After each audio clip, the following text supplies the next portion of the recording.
Há muitos anos, Aristóteles já falava que a nossa vida, ela não é feita só de ação.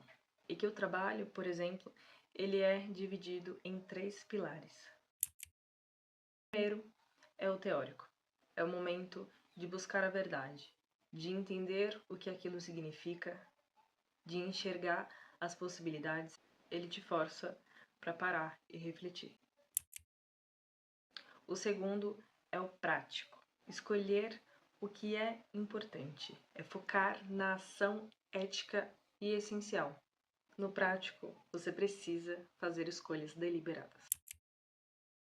O terceiro é o produtivo, ou, na época, poético.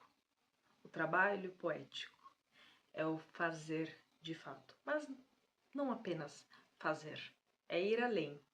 Tinha até um termo que eles utilizavam que é o trazer à frente, porque é a arte de produzir com maestria. É você utilizar todas as suas habilidades e conhecimentos e desenvolver algo como um artesão. Falando assim parece muito simples, né? Muitas das vezes nós complicamos. E essa é uma realidade que poucos assumem. Nós temos a mania de complicar as coisas.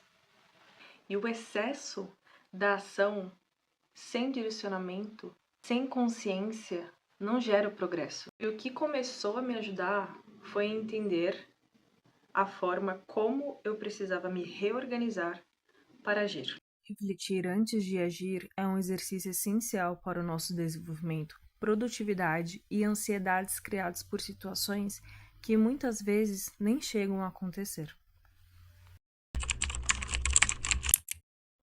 Então, assim, primeiramente, eu utilizo a ferramenta online. Esse é o painel do Trello.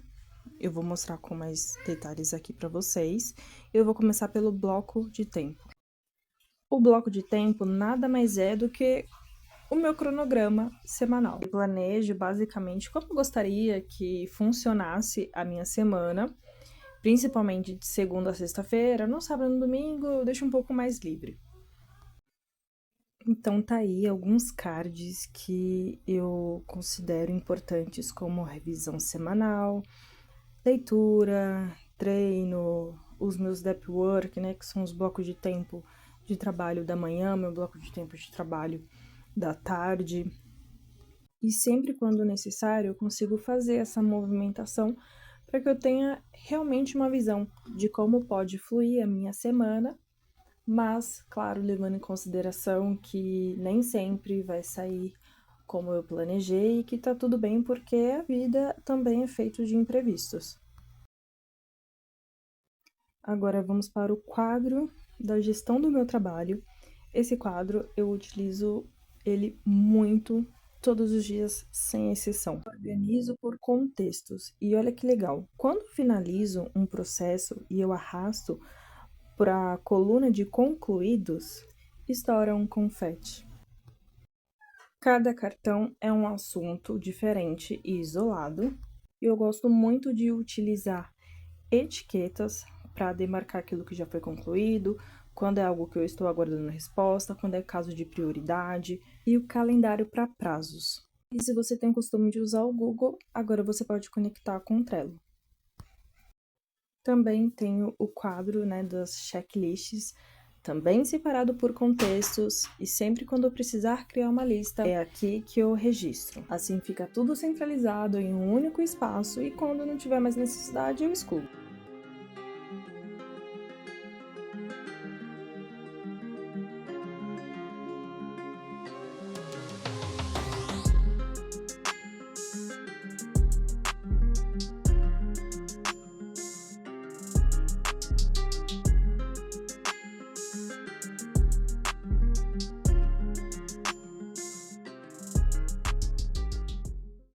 Sabe aquele momento de despejo? Pois é, agora o Trello também tem a caixa de entrada.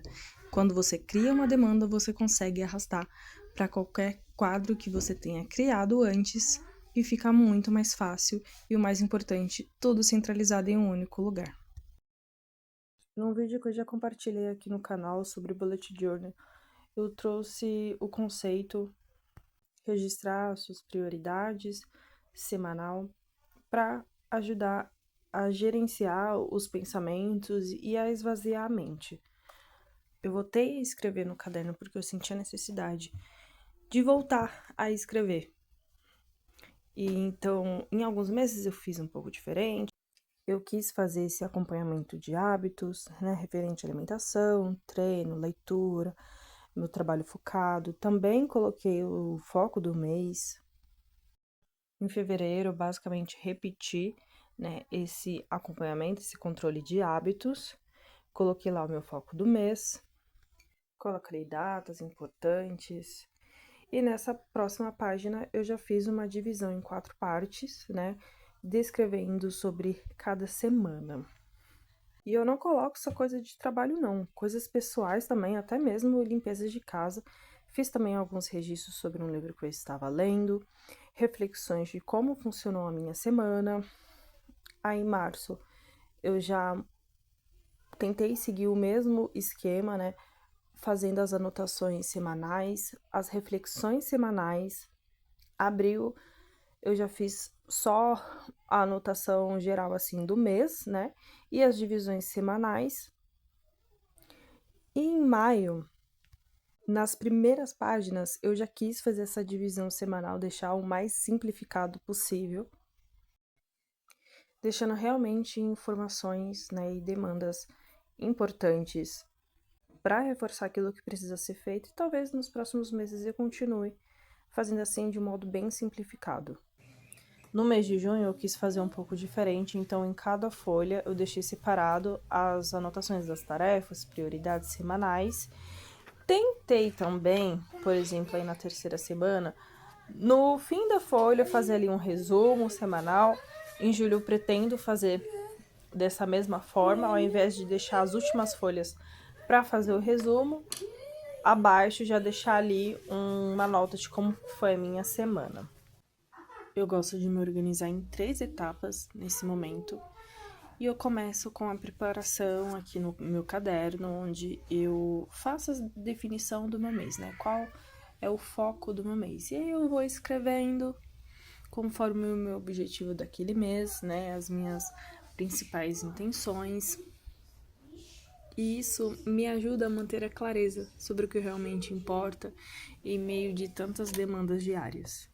Aqui é uma boa oportunidade para você já começar a fazer a checagem no seu calendário, né? Anotando as datas importantes, registros de eventos, prazos ou compromissos que possuem uma data ou até mesmo um horário específico.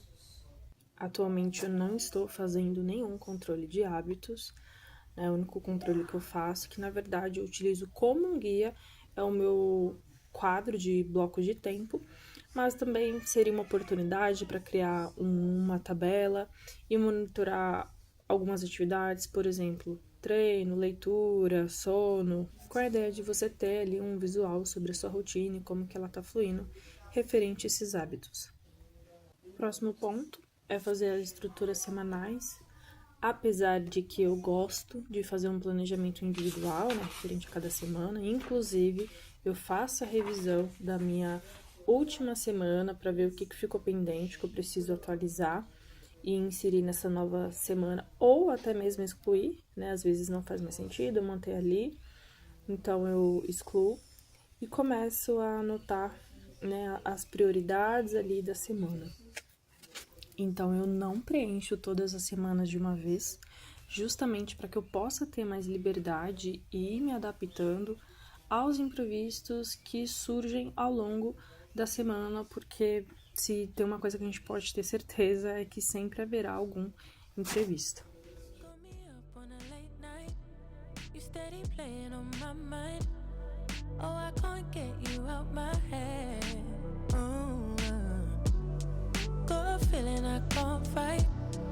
Nothing left, but it feels right. I'm feeling you and I won't pretend. I don't wanna say too much. I don't wanna say too much. I just wanna feel your touch. I wanna be closer, babe. I just wanna give you my love. I just wanna give you my love. I just wanna give you my love. My love. Ain't no doubt about it, babe. Na terceira etapa, é fazer o gerenciamento da ferramenta digital que eu utilizo, e eu já utilizo o Trello há alguns anos, inclusive recomendo porque eu acredito que é uma ferramenta muito intuitiva. E nessa fase de planejamento mensal, tem 2 quadros muito importantes que eu preciso fazer essa revisão e reajuste sempre que for necessário. O primeiro é esse quadro que é o bloco de tempo. Aqui eu tenho uma flexibilidade para ir ajustando, alterando e removendo, né, atividades, prioridades ali, com uma visão de bloco, né, para já me trazer essa consciência de bloco de tempo. E eu vou ajustando ali a cada dia da semana, inclusive fazer anotações quando preciso colocar algum lembrete importante ou alguma data sobre um evento ou um compromisso. Para você ainda faz sentido planejar o mês? Porque para mim ainda faz, mas é sempre bom lembrar que ter a clareza é o mais importante quando a rotina muda e é necessário reajustar a rota. Não se esqueça de se inscrever e eu te vejo no próximo.